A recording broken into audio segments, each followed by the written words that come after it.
Avis vascular centre మన దేశంలోనే the best varicose vein hospital.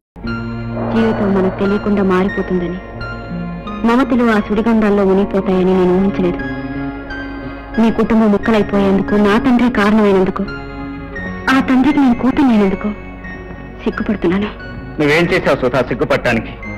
ఈ పరిస్థితులు చక్కబడాలంటే అత్తయ్య నిర్దోషి అని కోర్టులో మనం రుజువు చేయాలి. దానికి నీ సాయం కావాలి. చెప్పండి, ఏం చేయమన్నా చేస్తాను. అత్తయ్య కేసు కోర్టులో రీఓపెన్ చేస్తున్నట్లు మీ నాన్నకు తెలిసేలా చేయి. ఆ ఉక్రోషంలో, ఆ భయంలో ఆయన బయటపెడితే కేసుకు కావాల్సిన ఆధారాలు దొరకొచ్చు. అలాగే.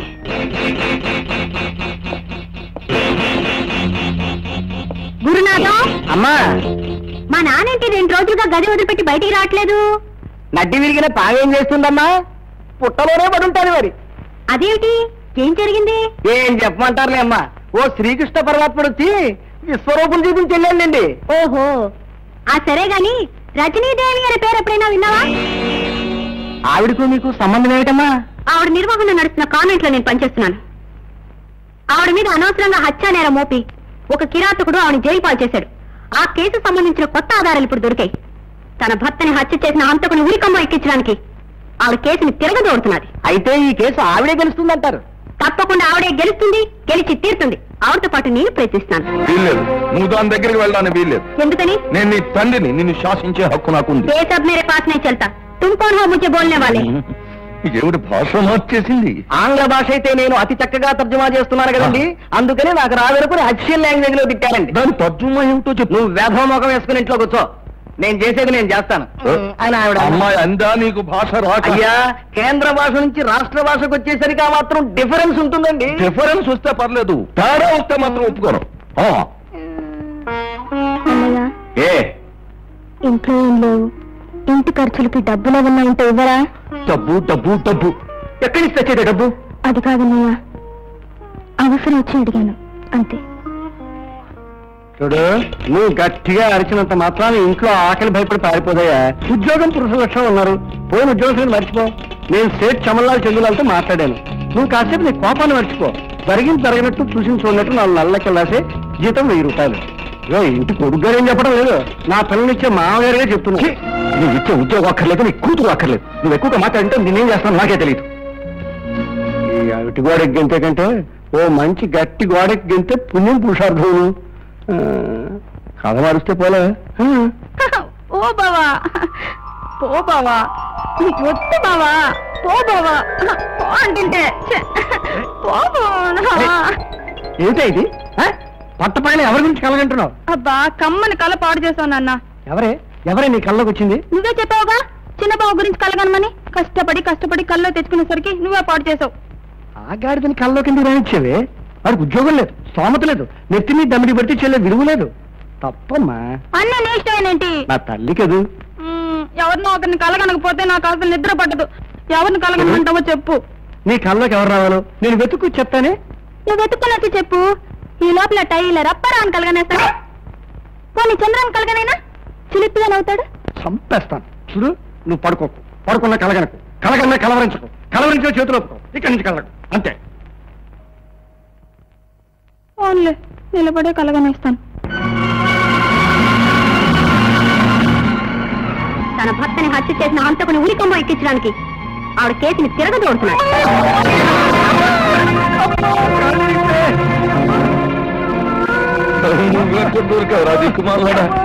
అయ్యో, ఇదేం బాబు, లేనాయనా లే బాబు, లేవా లే. అమ్మ గరుడా, నువ్వా ఎన్నాళ్ళకి కనిపించావురా? అమ్మ కూడా ఈ నళ్ళు ఏమైపోయారా? ఎన్నాళ్ళైతే ఏం కానీ సమయానికి కనిపించావురా జటాయులకు. ఏం పర్వాలేదురా, నేనున్నాను, డాక్టర్ ఉన్నారు, నేనున్నాను, ఆసుపత్రులు ఉన్నాయి. పర్వాలేదు.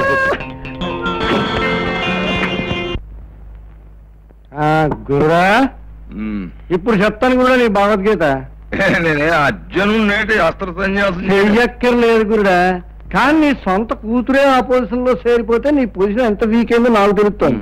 ఏసేంటో నాకు అర్థం కాకుండా మీ ఇద్దరు ఇలా మాట్లాడుకోవడం నాకేం బాగోలేదయా.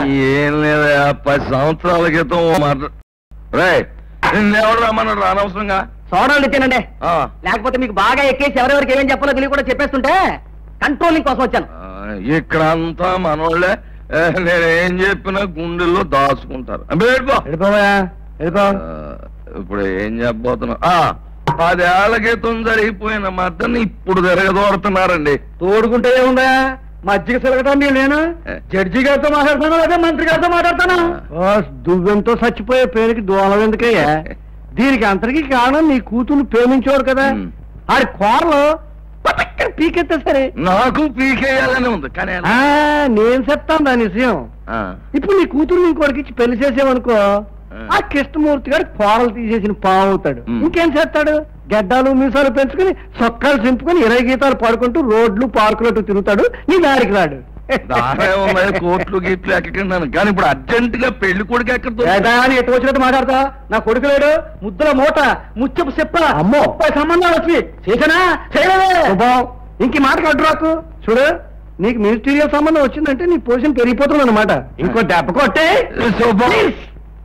వాళ్ళ ఇష్టం వచ్చినట్టు నిర్ణయాలు తీసుకోవడానికి నేనేమన్నా పసిబిడ్డనా పశువునా? ఈ ఆలోచన మీ నాన్నగారిది కాదమ్మా, ఆయన ఒక గరుత్మంతుడు అవుతాడయ్యాడు, వాడిదే ఏదో సలహా. ఓహో, వాడు అక్కడ చేరాడా? కృష్ణమూర్తి బాబు, సుధమ్మ గారిని నా చేతుల మీదుగా పెంచాను. మీకేం సహాయం చేయమన్నా చేస్తాను, కానీ ఆమె జీవితంలో ఏ అపశృతిని నేను భరించలేను బాబు. ఏడు సార్, దొంగలు ఊళ్ళు పంచుకుంటే చూస్తూ ఊరుకోవడానికి నేనేం గాజులు దొరికించు కూర్చోలేదు. పెళ్లి చూపులా? అయ్యా నాగభూషణరావు గారు, నాకు చాలా సంతోషంగా ఉందండి మీ ఇంట్లో శుభకార్యం చేయడానికి. ఏదో లాంఛనప్రాయంగా అమ్మాయిని పిలిపిస్తే ఒక్కసారి చూపులయ్యాక తాంబులో పుచ్చుకోవచ్చు. అలాగే. శుభమా, అమ్మాయిని తీసుకురా. శుభమా, అయ్యగారు కార్ సిద్ధం చేయమని చెప్పు. వండర్ఫుల్ సుధా, మీ నాన్న ఇల్లు బ్రహ్మాండంగా కట్టించారు కానీ ఏసీ లేకపోవడం వల్ల ప్రాణాలు తోడేసాయనుకో. ఏదో ఫస్ట్ నైట్ కాబట్టి అడ్జస్ట్ అయిపోయాం. ఎవరో గెస్ట్లు వచ్చినట్టున్నారే, నేను అలా బయటకు వెళ్ళొస్తాను. నాగభూషణరావు ఎవరైతున్నా? వీడెవరు మావయ్య మన ఇంటికి వచ్చి నా చిరునామా అడుగుతాడు? బాబు, తమరు కుమారి సుధని. కుమార్ ఒకటే, కళ్ళు పోతాయి. శ్రీమతి సుధ. నిన్నే మా పెళ్ళయింది, రాత్రి శోభనం కూడా జరిగింది. ఏం మావయ్య? శివశివా, పాపం క్షమించుగాక.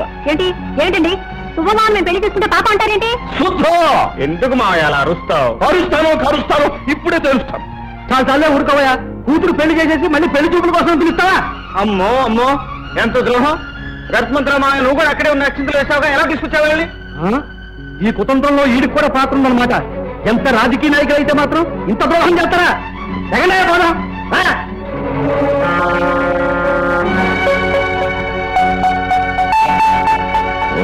కృష్ణమూర్తి, నా పేరులోనే పాముందరా, దాని తోక తొక్కావు కదూ.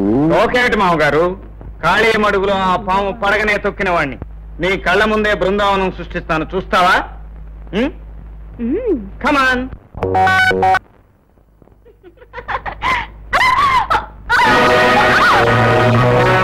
ఈ నుంచి వెళ్ళడం అంత సులభం అనుకున్నావా? అటు చూడు.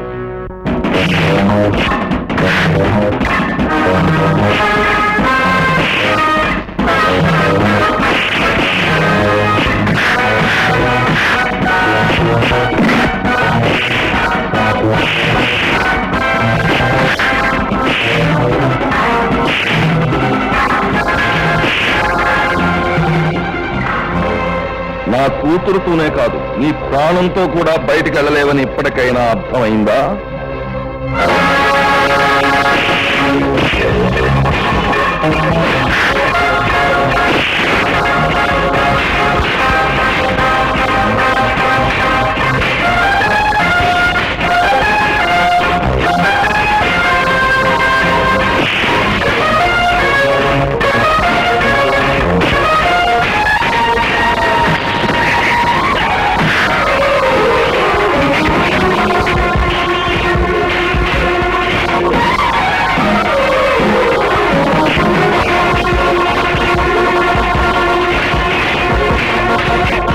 పట్టిన గతే వాడికి పడుతుంది. పిచ్చివాడు, నా భర్త నీతిని రక్షించే లాయరు మాత్రమే, కాని నా మేనల్లుడు అవినీతిని ఎదిరించే మొనగాడు. వాడిని ఎదిరించి ఏమీ చేయలేరు, చావటం తప్ప. కోరి ప్రమాదాన్ని తెచ్చుకుంటున్నావు. జీవితం మొదటి నుంచి ప్రమాదాలతో పోటీ పడి నేనే ప్రమాదంగా మారిపోయాను. నాతో పోటీ పడితే నీకే ప్రమాదం. అరుగో వచ్చేశారు. ఆగు సుధా, కుడికాల లోపల పెట్టిరా అమ్మా. ఎంత ముచ్చటగా ఉన్నారు. చూడటానికి ఈ 2 కళ్ళు చాలటం లేదు. నాకు చాలా సంతోషంగా ఉంది. భూషయ్య, బిడ్డల్ని కనగానే సరిపోదయ్యా. వాళ్ళ ముచ్చట్లు చూడటానికి 1000 నోములు నోచుకోవాలి. ఆ నోములు నేను నోచుకున్నాను, ఆ ముచ్చట్లు నేను చూస్తున్నాను. పాపం, చూడలేని నీ దురదృష్టానికి నా సానుభూతి.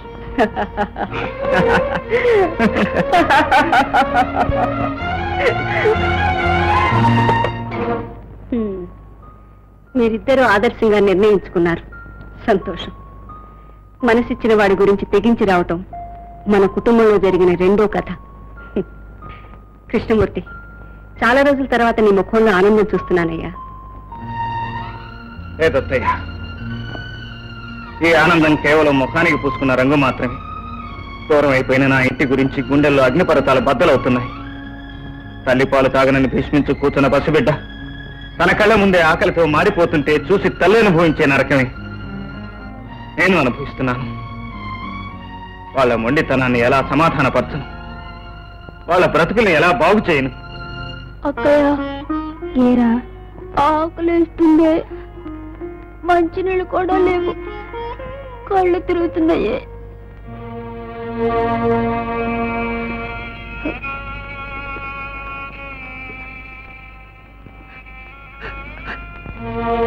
బుజ్జి, టీచర్, ఆకలిగా ఉందా బుజ్జి? లేదు టీచర్, 2 రోజుల నుంచి ఆకలేట్లేదు. బుజ్జి, 2 రోజుల నుంచి ఇంట్లో ఎవరు భోంచేయలేదు టీచర్.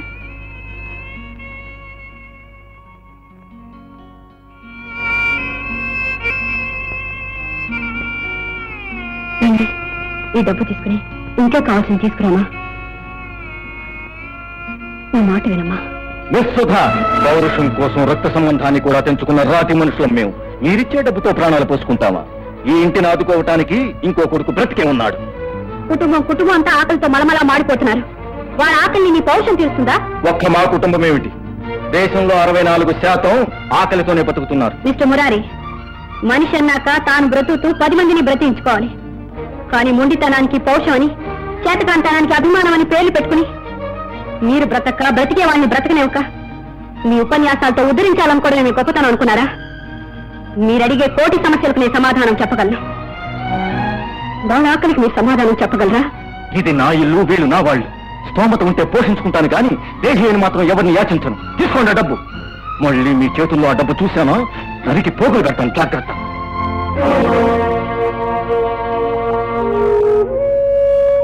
తీసుకోండి.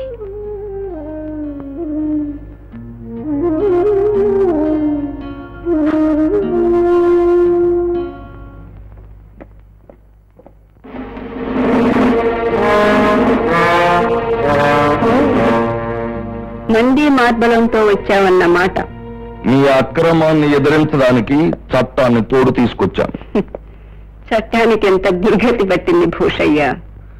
ఎస్ఐ గారు కూర్చోండి. పదినీదేవి గారు, తన కూతురు కుమార్ సుధను మీరు అక్రమంగా నిర్బంధించి ఉంచారని నాగభూషణరావు గారు కేసు పెట్టారు. ఇన్స్పెక్టర్, సుధ ఆయన కూతురని గ్యారంటీ ఏమిటి? కూతురు కాకపోతే కేసు పెట్టవలసిన అవసరం ఆయనకేముంది? అలాగా, అయితే ఆవిడ ఎప్పుడు పుట్టిందో ఆయన చెప్పమనండి. 1960 జనవరి 14 సంక్రాంతి నాడు పుట్టింది. కాదు. అవును, 1960 జనవరి 14 సంక్రాంతి నాడు పుట్టింది. అంటే సుధకి ఇప్పుడు 23 ఏళ్ళు అన్నమాట. అవును, 23 ఏళ్ళు. నిజం? మనసా వాచా కర్మణ నా కూతురికి 23వ సంవత్సరం నడుస్తోంది. ఇక చాలు. ఎస్ఐ గారు, తన కూతురికి మైనారిటీ తీరి మేజర్ అయ్యిందని మనసా వాచా కర్మణ ఈయన 2 సార్లు ఒప్పుకున్నాడు. మేజర్ అయితే మాత్రం వాళ్ళ అమ్మాయిని వాళ్ళ ఇంట్లోంచి దౌర్జన్యంగా తీసుకురావడం నేరం. ఎస్ఐ గారు, నన్ను ఎవరు దౌర్జన్యంగా ఇక్కడ తీసుకురాలేదు. నేను అతను కోరి ఇష్టపడే వచ్చాను. అది ఎక్కడ చెప్పమన్నా చెప్తాను, ఎలా రాసిమన్నా రాసిస్తాను. సుధా!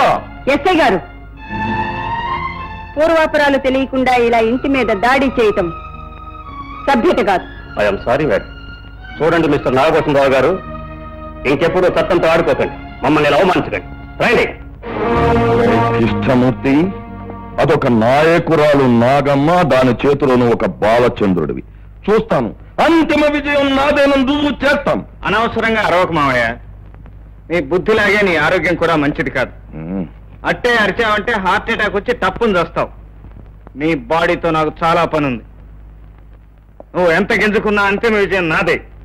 ఈ మాట నీ నల్లగుండెల్లో గుర్తుపెట్టుకుని వెళ్ళిపో. వాడు తెలుగులోనే చెప్పాను, నువ్వు నోరెత్తకు. బాలచంద్రుని చంపాలంటే ఆయన ఎదిరించి లాభం లేదు గురుడా.